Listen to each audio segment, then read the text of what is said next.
Let me tell you about this joint session between ESMO and EONS considering patient safety.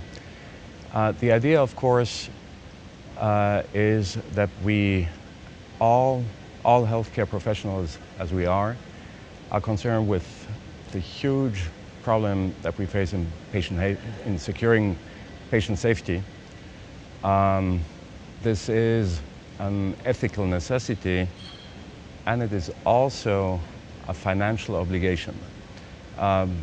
Patient harm is considered, according to a recent OECD survey and report, the 14th disease burden worldwide. This is comparable with tuberculosis and malaria. It has been in 2012 the 5th cause of death in the United States, according to the Center of Disease Control, after cardiac disease, COPD, cancer, and stroke. And this comes with amounts of loss, of financial losses, which are beyond imagination.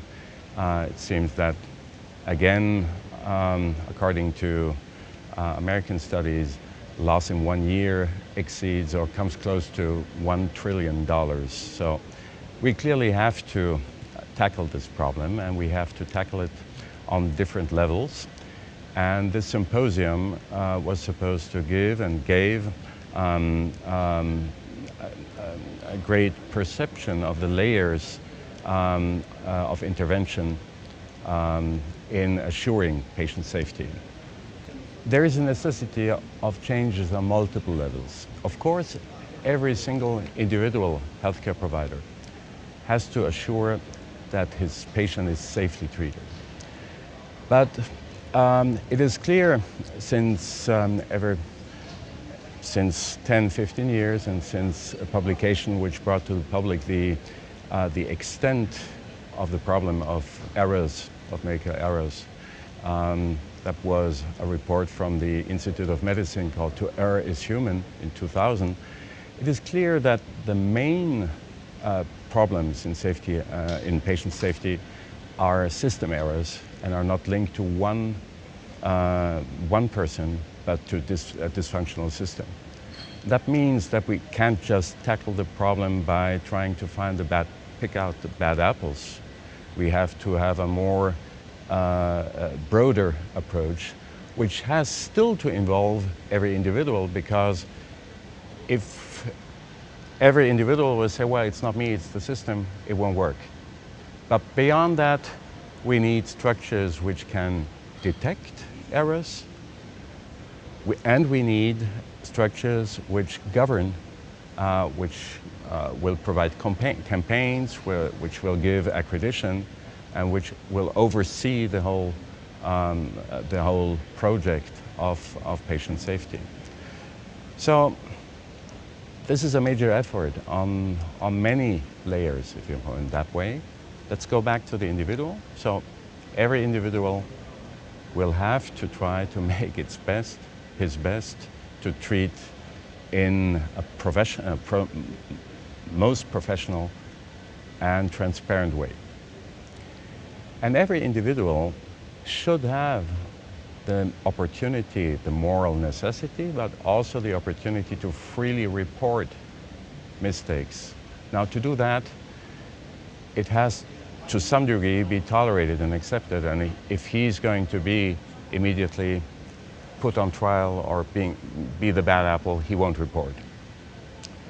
So there has to be a kind of confidential system of reporting errors.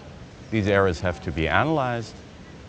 They have to be then put transparently to the patient and his family. They have a right to know that something went wrong. And they have to lead to an amendment, to change, to progress, which will certify that this kind of error will less or better not happen anymore again. That's a complex procedure, and it requires that both we change our state of mind in which always one single person is responsible, but this person will still have to be responsible, ethically speaking, to do the best job he can. And when it comes to involvement, you've mentioned people working through large systems. Does that include all the different stakeholders that we've been getting acquainted with at this year's ESMO, with patient advocates, with pharma representatives, with clinicians from, like you say, all these different layers throughout, all coming together?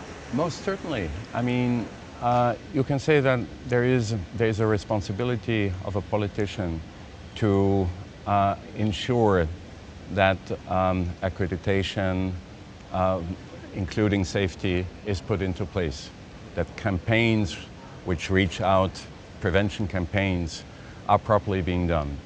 There is an obligation for the medical director to ensure that he has an open safety culture, a friendly safety culture, which will enable him to pick out, to identify the errors, the system errors, and then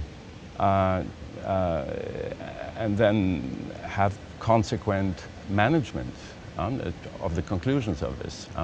There has to be a legislation. So at every single place, and let's go, yes, certainly we have, as the Society for Medical Oncology, to my personal point of view, an obligation to do our best to provide education, to provide guidelines, to provide standards, to ensure patient safety. And this, by the way, was one of the contributors, the presentation of guidelines considering chemotherapy extravasation.